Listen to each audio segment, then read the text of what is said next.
Olá, seja bem-vindo a essa série Os Animais e Seus Corpos Multidimensional. Aqui, na outra aula, eu falei um pouco da parte do sistema nervoso do animal, que é importante para entender a ligação da informação quando vem do princípio inteligente para o corpo, quando vem da parte externa, das percepções sensoriais. Mas é importante essa parte do sistema nervoso e essa parte hormonal. Na fisiologia, eles acham que é só a parte, o controle está na parte do sistema nervoso e hormonal, mas não é bem assim que os fisiologistas normalmente acham. Há controle maior do que esse. Mas vamos entendendo essa parte dos hormônios. Vai ficando aqui, se para vocês ir lendo aí, vai entendendo. O controle hormonal é um controle químico. É diferente do controle do sistema nervoso, que normalmente é elétrico, que também pode ser químico, mas o controle hormonal é um controle químico. Tem substância química no organismo que não é hormônio. Nem toda substância química é hormônio. Tem substância no organismo que não é hormônio. Então o controle não é só isso. Por exemplo, o dióxido de carbono é importante na respiração, a regulação da respiração. E não é hormônio, mas é importante. As células têm que possuir receptores próprios para receber os sinais. Toda célula, ela tem uma membrana. E nessa membrana, normalmente tem receptores. Existem receptores na membrana externa, na parte interna da membrana tem, mas tem receptores dentro lá no núcleo da célula, tem receptores lá nas organelas, nas membranas das organelas, tem muitos receptores e tem receptores que têm uma ligação de fora até lá dentro no núcleo dela para ter. Mas esse, no caso dos hormônios, é químico. Embora tenha receptores elétricos também. Né?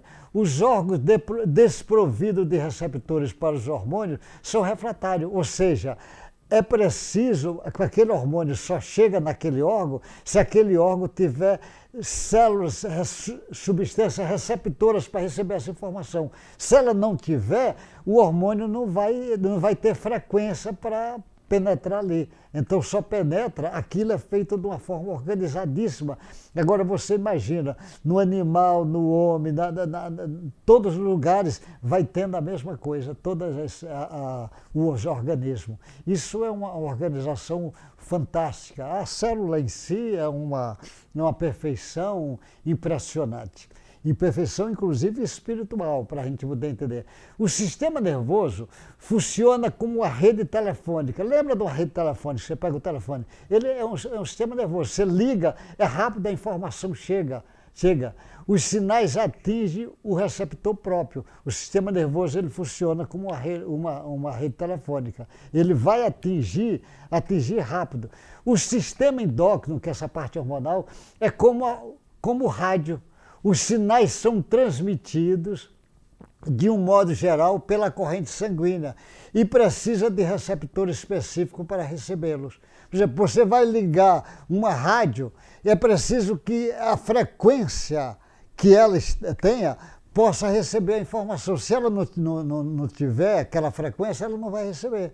Então, rádio tal tem tal frequência, cada rádio tem uma frequência diferente. Então, você liga, você só sintoniza quando você cai na mesma frequência. Se não cair, não recebe. É o caso dos hormônios, que é diferente do telefone, que vai o cabo direto, a informação vai direto.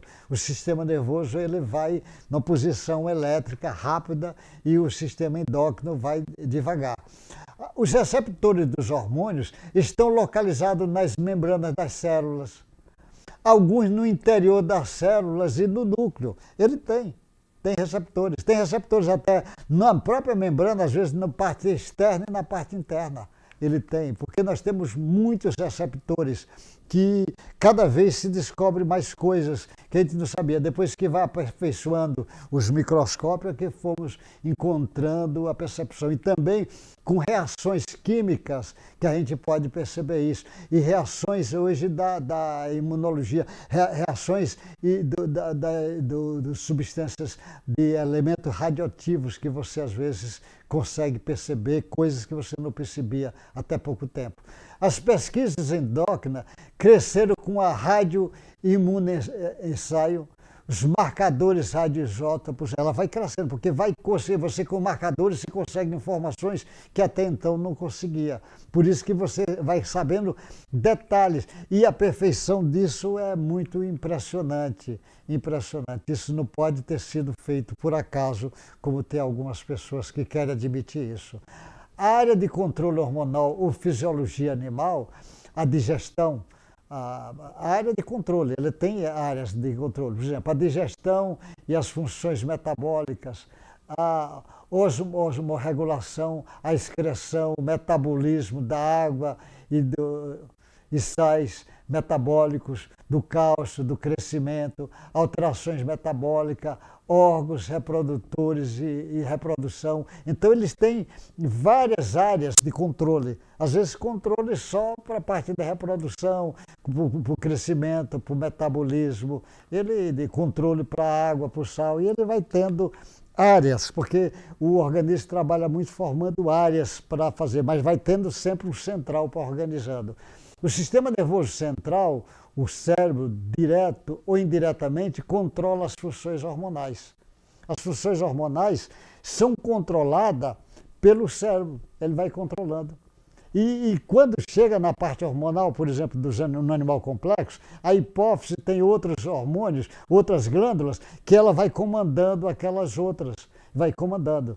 Mas existe ainda por trás desse comando, tem outros comandos que precisam ser discutidos, que não é discutido no meio acadêmico oficial, como, por exemplo, os casos dos chakras, que é um centro de força que tem ação importante sobre as glândulas, que nós vamos falar quando, daqui a pouco, a gente começa a falar sobre o assunto. Os hormônios produzem efeito nas funções do sistema nervoso central. E os hormônios, ele altera, pode produzir efeito no sistema nervoso central. Muitas informações vai aqui e vai alterar o sistema nervoso central. Ele vai fazer essas alterações. Por isso que os fisiologistas colocam a parte do sistema nervoso e sistema hormonal como o controle do sistema nervoso, mas não é bem assim.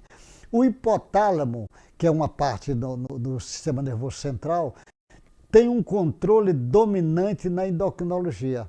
Eu não trouxe o desenho porque eu vou trazer os desenhos, mostrar inclusive como é que a informação chega do hipotálamo.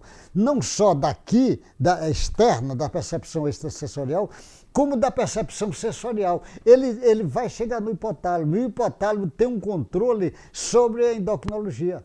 Tem um controle muito grande sobre esses hormônios. Ele exerce o controle. As informações que vai chegar no hipotálamo vai vir. O hipotálamo regula também a temperatura, o alimento, a água. Ele tem um poder, o hipotálamo. Você vê uma coisa, está lá no sistema nervoso central fazendo esse controle. O hipotálamo controla o funcionamento da hipófise. E a hipófise controla o funcionamento praticamente das outras glândulas. Você vai ver que o controle da hipófise pelo hipotálamo, a neurofisiologia, vias conexões neurais, e a adenohipófise, via sanguínea pela circulação porta. Olha como é que ele vai tendo controle. Esse controle a hipófise vai ter. Mas tem informações, outras, que tem glândula, por exemplo, a hipófise tem aqui um chakra equivalente aqui que exerce controle sobre ela. Mas existe outras glândulas que já começam...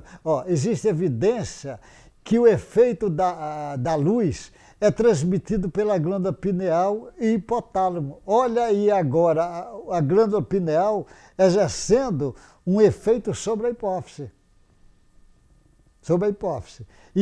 E a luz exercendo um efeito sobre a glândula pineal e sobre o hipotálamo. E existem transmissões dentro da célula de luz para luz, que a gente vamos explorar esse caminho.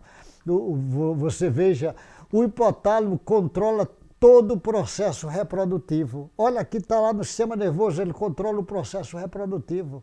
Ele faz esse controle, ele vai fazendo esse controle. Porque isso é importante para a gente entender as informações que vão vir. Porque às vezes a informação vai vir do princípio inteligente sobre a parte de reprodução. Vai ter necessidade disso, é preciso entender isso.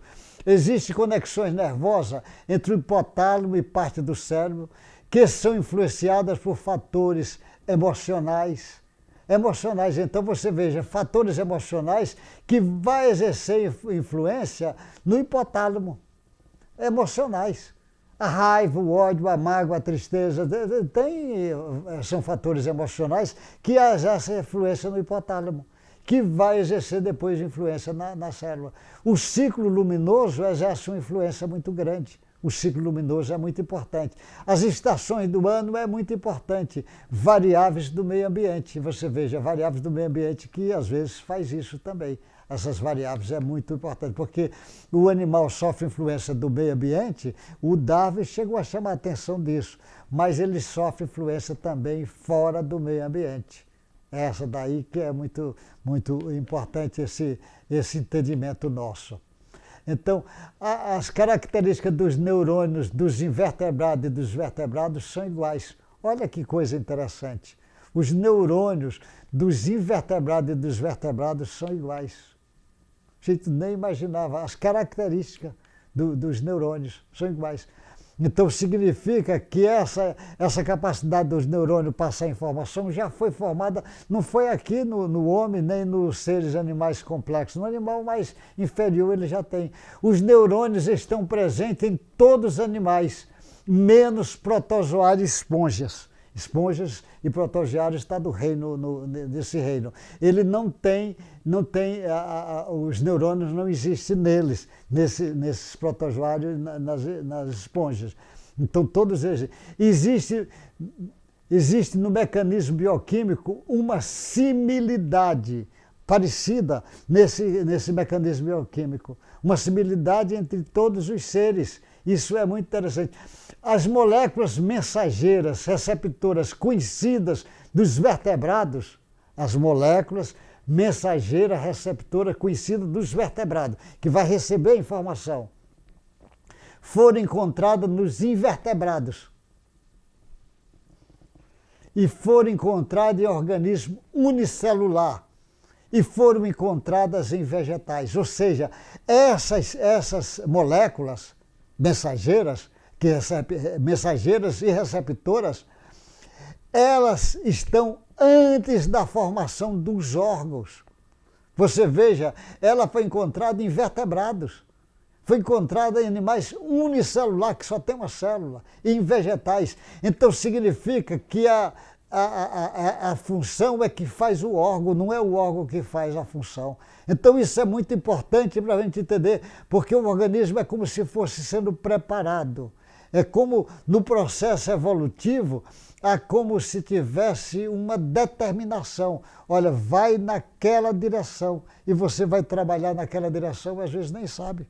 É igual uma casa, um prédio. Você faz o prédio, mas a planta já direciona quantos andares quer, quantos quartos tem em cada apartamento, quantos banheiros. Tudo já tem há uma direção.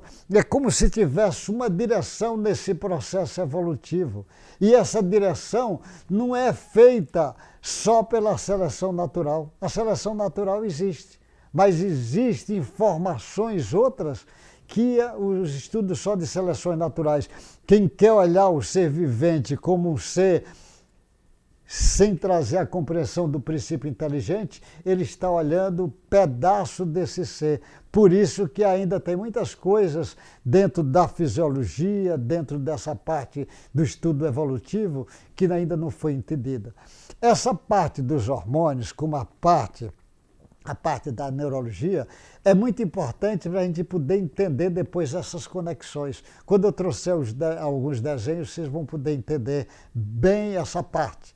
Então isso vai ser muito importante a gente entender como é que o animal, você vê, as moléculas elas têm mensageiro e receptoras. Aquelas membranas, ela vai receber a informação, mas recebe a informação que vier na mesma frequência, na frequência química ou eletroquímica ou só elétrica, mas ela precisa ter frequência para receber. E às vezes aquela frequência que recebe na célula, ela vai ter ainda a mesma frequência dentro do núcleo para a informação chegar até os cromossomos, que vai alterar, dar informação dos genes, como é que os genes têm que agir. E não como às vezes algumas pessoas colocam, como a genética fosse a base inicial de tudo. Então eu vou chamar a atenção agora de vocês, que nós vamos, na sequência, ainda mais outros assuntos, mas não vai demorar muito para eu começar essa parte espiritual mesmo dos animais. Que Deus guarde vocês, boa sorte e até o próximo encontro nosso com essa série Os Animais e Seus Corpos Multidimensional.